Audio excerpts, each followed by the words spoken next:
Мінекей қыздар, мен мына жерге дейін тоқ болдым. Енді мына жердегі жіпті қиып тастаймыз.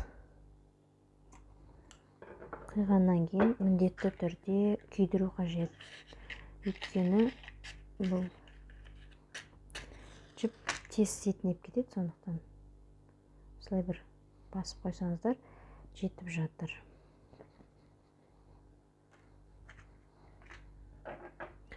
Әрі қарай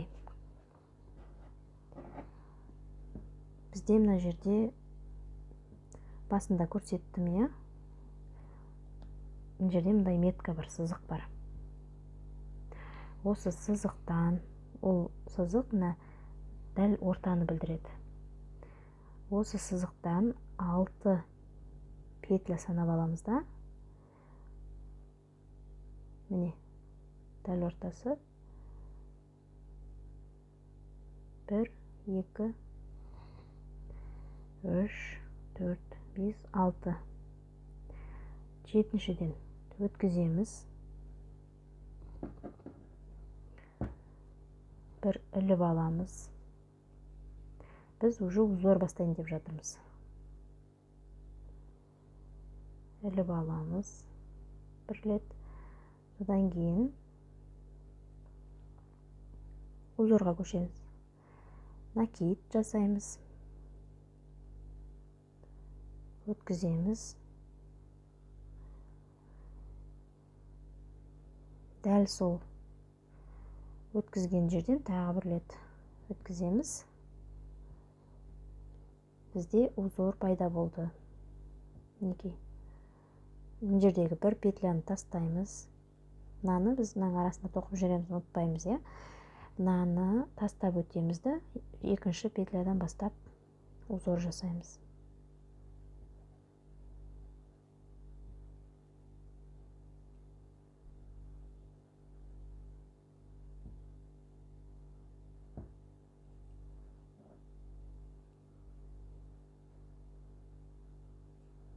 Екінші узор. Бір петляны тастаймыз. Үшінші узор. Үшінші узорымызды шығарамыз.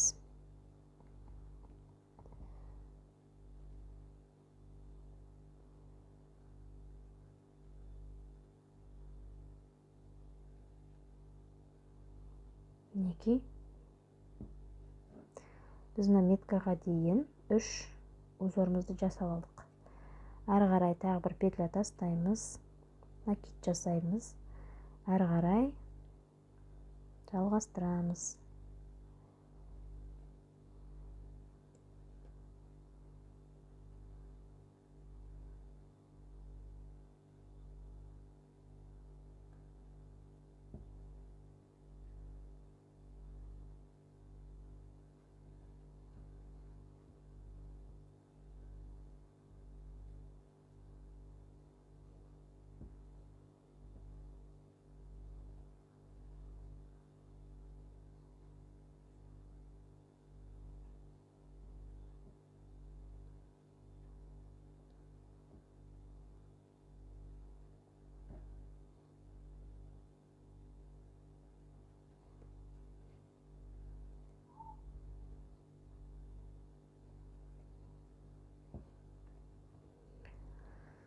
Bir, екі, үш.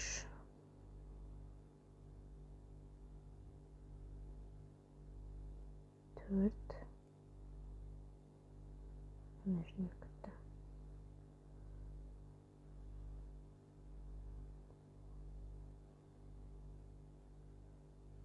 жерде шатасыпты. Шатаспаймыз. Өйткені бұл узордан шатассақ, бізде дұрыс шықпайды ары қарай. Егер де қате болса, бірден тоқтатып, сөгіп, ары қарай жалғастырыңыздар.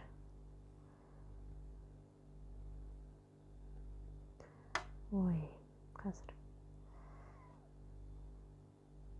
Міне, біз мына жерден 1, 2, 3 тоқыдық, иә? 3 узор. Айта кетейін, мына жерде бағана бізде жіп қалды ғой. Осы жерден былай қарай жүріп кетуге болмайды. Осы жерден сразу осылай тоқтату керек. Не болмаса мына жерде тоқтаған болсаңыз, мына жіппен мысалы, сол жерден тоқтату керек те, мына жерден метка бойынша, меткадан 6 петля санап алып, осы жерден бастау керек. Бұл узордың басы. Мынаны енді біз мына петляны, бір петляны тастаймыз, екінші петлядан іліп алып, төртінші узорымызды шығарамыз.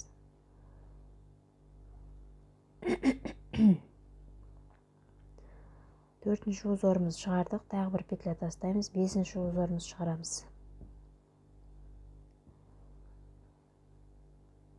Узордың еш қиындығы жоқ, оп-оңай тоқылады.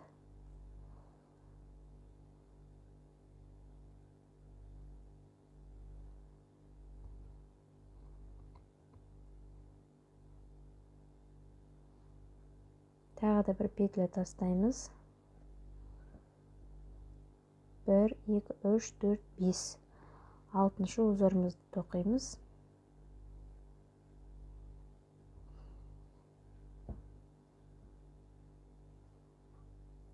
Алтыншы узордан кейін бір петля тастап, накид жасамаймыз, бір петля тастаймыз.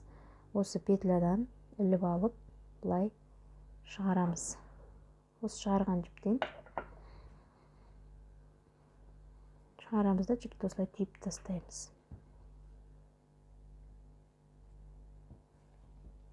Түйеміз, қайтадан басына келеміз. Мына жерден 2 петля тастап, 1-2 петля тастаймыз, үшіншісінен өткіземіз.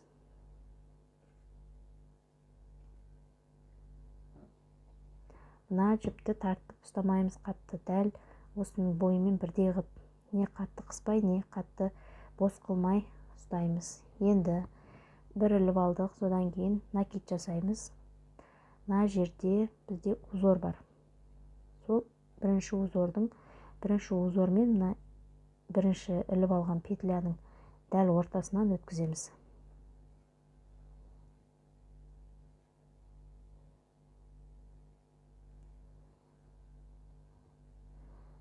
Әрі қарай біз әрбір узордың ортасынан өткізіп отыратын боламыз.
Біз жаңа 6 петля тоқыдық қой. Бірінші неде 6 узор тоқыдық. Бірінші жолда. Енді келесі жолымызда бізде 7 болу қажет. 1, 2, 3, 4, 5, 6. Мына соңғы жапқан түйген петлямен соңғы узордың арасынан бір узор шығарамыз. 7-ші узор.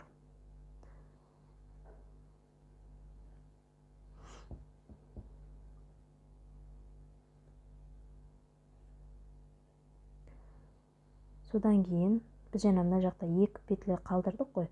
Дәл солай осы жақтан да 2 петля қалдырып, 1-2 петля қалдырып, үшінші петлядан өткізіп түйіп тастаймыз.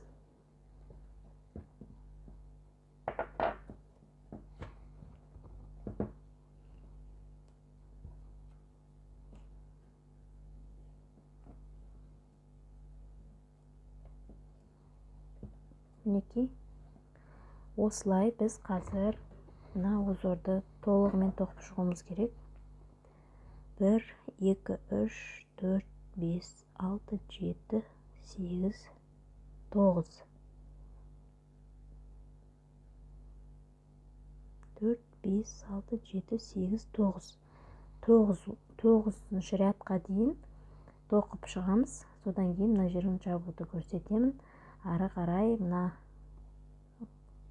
нелерін қалай істегенін көрсететін боламын. Дәл қазір осыны 9-шы рядқа дейін тоқып аяқтағаннан кейін кездесеміз. Мінекей мен рядты аяқтадым. Енді қазір мен мына жерін көрсететін боламын. Мына жерде бізде накидпен тоқылып тұр. Тағы да осылай жіпті аламыз, өткіземіз. Бір іліп алғаннан кейін бір іліп аламыз. Содан кейін накидпен көтереміз. Накидпен көтергенде әрбір петлядан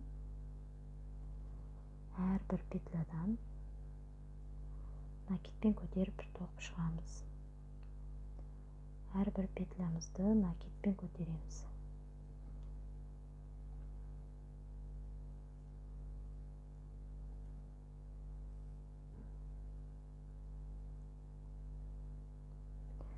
Мына шетін қалай көтердік, солай көтереміз.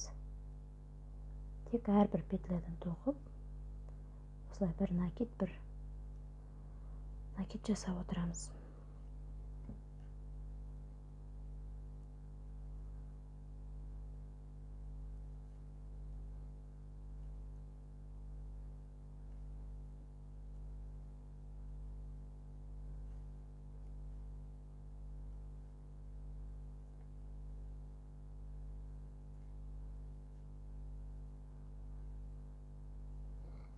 Мен видеоны қатты көп созбай ақ қояйын, мына жерге дейін тоқайын, сосын ары қарай көрсетейін.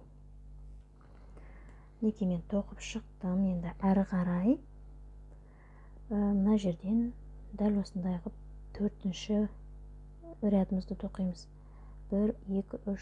Енді 4-ші рядымызды тоқып айналып мына жерге дейін тоқимыз да жібімізді түйіп тоқтаймыз. Содан кейін барып мына жерін бастаймыз, одан кейін мынасын тоқимыз. Бұның еш қиындығы жоқ. Жаңағыдай былай іліп алып, ешқандай накидсіз осылай тоқып шыға береміз.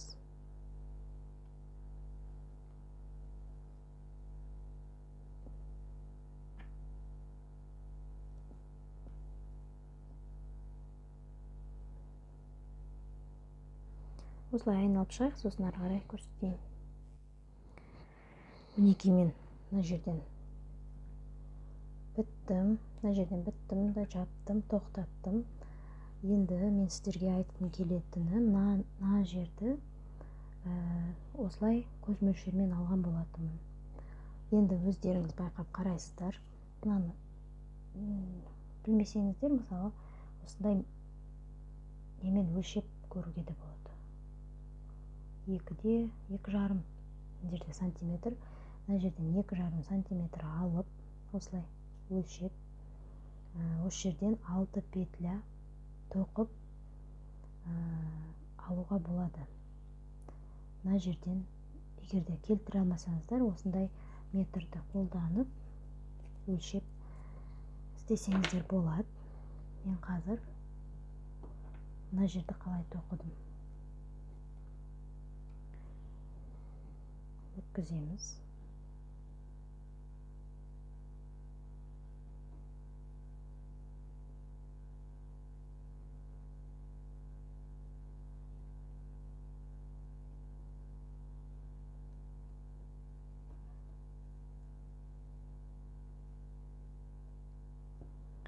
Алты петля өткіздім.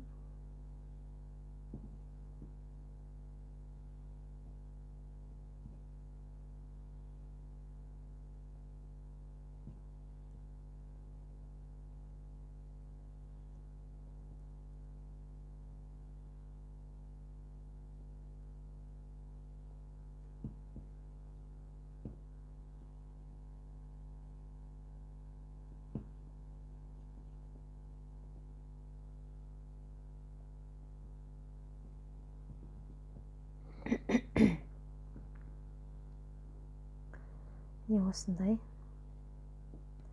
петля өткіздім. Ары қарай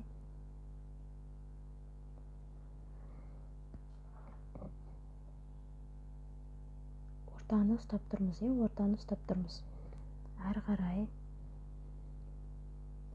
жіпті түйуге болады, не болмаса былай айналдырып бір накид бір воздушный петля жасап айналдырып кері тоқуға да болады.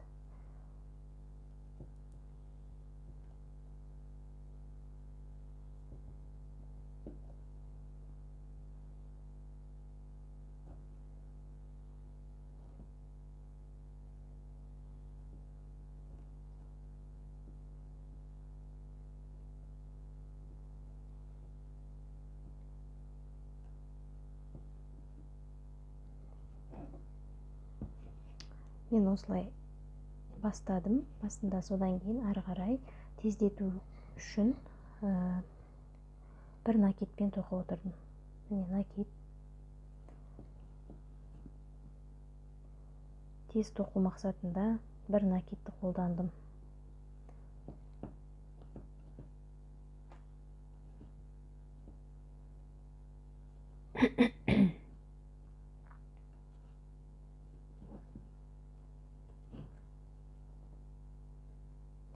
Даусым ақыры шығып тұрса кешірім сұраймын. Тамағым ауырып тұрғандықтан сөйлеуге кішкене қиындау болып тұр. Осы техниканы дәл видеодағыдай қолдансаңыздар, өздеріңізде жақсы болып шығады. Осылай міне накид жасаймыз. Воздушный петля жасаймыз. Айналдырып, ары қарай воздушный немен накидпен тоқып шығамыз.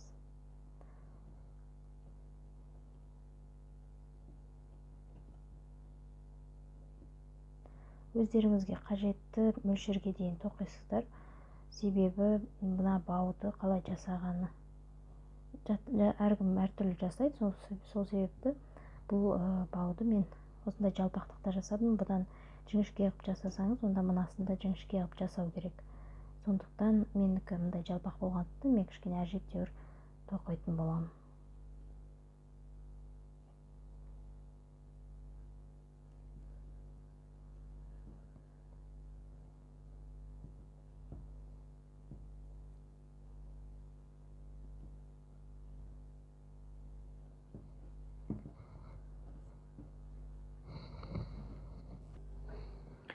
Мінекей мен мынаны 13 қатар тоқып шықтым. Енді осы жерден тоқтап, жіпті осы жерден түйемде ары қарай мынаны бекітетін болам. Бекіткенде мен оны былай бекітетін болам.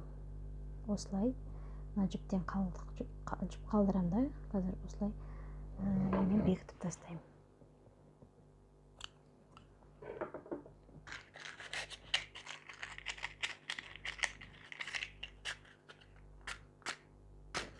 Жіпті әр қиған сайын міндетті түрде осылай күйдіріп отыру керек, себебі ол жіп тез сетінеп кетеді.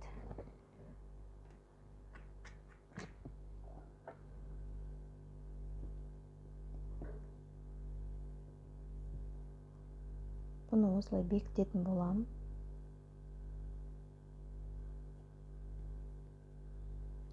Не себепті мен оны былай бекітпей тұрмын? Себебі ол мына жері кішкене жіңішкелеуде, мына жағы жуандау. Сол себепті өздеріңіз білесіздер, мысалы былай да бекітуге болады бұны. Былай да әдемі көрінеді, былай да әдемі көрінеді. Осылай бекітіп,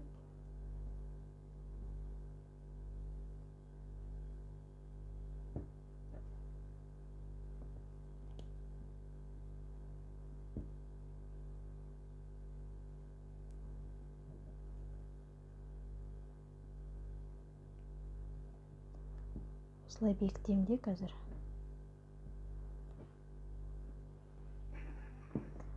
Мына жерді бастайтын болам. Мінекей мен мынаны тоқып болды. Енді біз қазір мынаны қалай бастаймыз, соны көрсетейін, қалай өлшейміз. Міне, не болмаса осылай өлшеп алуларыңыз да болады. Жіппен мына жерден бастаймыз. Осы жерден қазір мына жерден бастағанда былай ғана тоқимыз. Өйткені бізде бұл мына узордың үстіне шықпайды. Тек осы жерге ғана узорға тоқылады. Мына әдемі узорға тоқылмайды, мына жерге тоқылады. Мен осы жерден сразу бастап алам.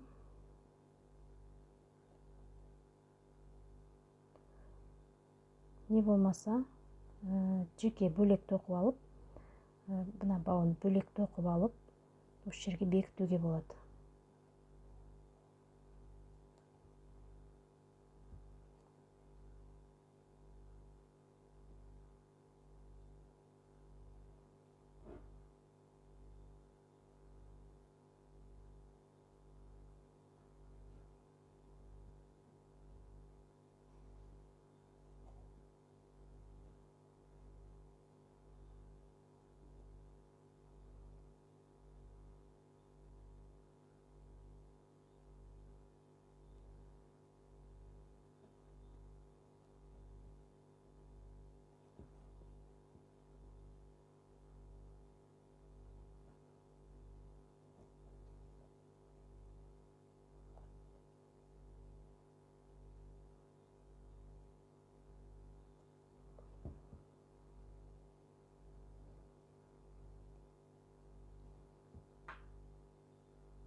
Не болмаса, бұлай қиындау болатын болса, бұлайынан көрсетейін. Мына жерден бастаймыз ғой. Бұл жерден бастағанша біз қазір бөлек тоқып алайық. Басынан осындай жіп қалдырып кетеміз. Бас жағынан. Сосын осылай петля алайық. Мына жерде бізде бәрі накидпен тоқылған. 1, 2, 3, 4, 5, 6, 7. 7 петля.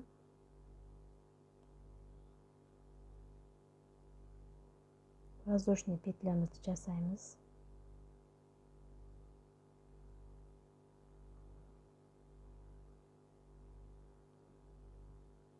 1, 2, 3, 4, 5, 6, 7.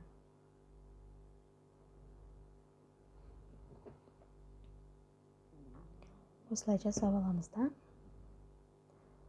Воздушный петля көтереміз біреу.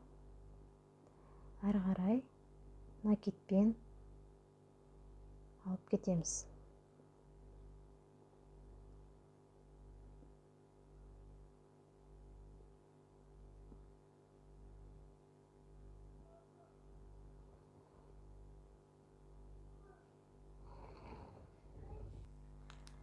Мінекей мен мынадай бауды тоқып шықтым.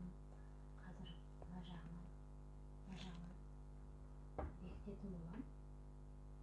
Мына жіппен мына жерден бекітіп, мынаның ішінен өткізіп, сосын былай бекітетін боламын. Соны бекітуге мына жағына мынандай түйме тағу керек. Осы түймеге орын қалдыру керек қазір.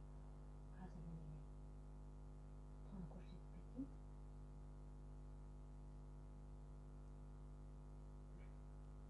Петля тоқимыз. Сосын 1, 2, 3 петля қалдырамыз.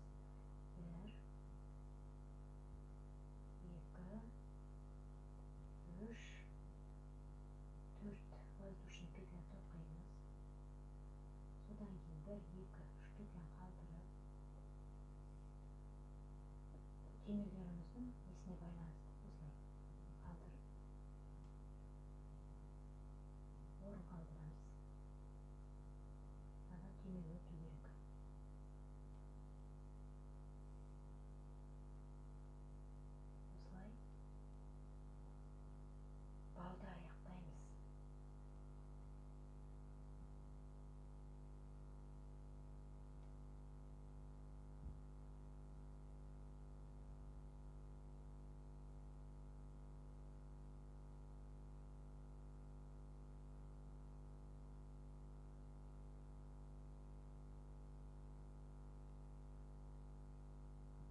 қосбай.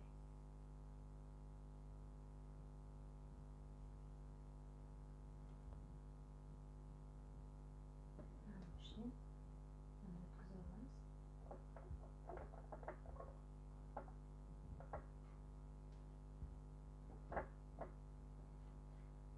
Өткізіп алып,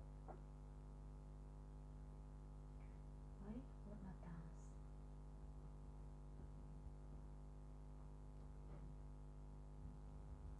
Осымен сандалымыздың сабағы аяқталды. Назарларыңызға рахмет.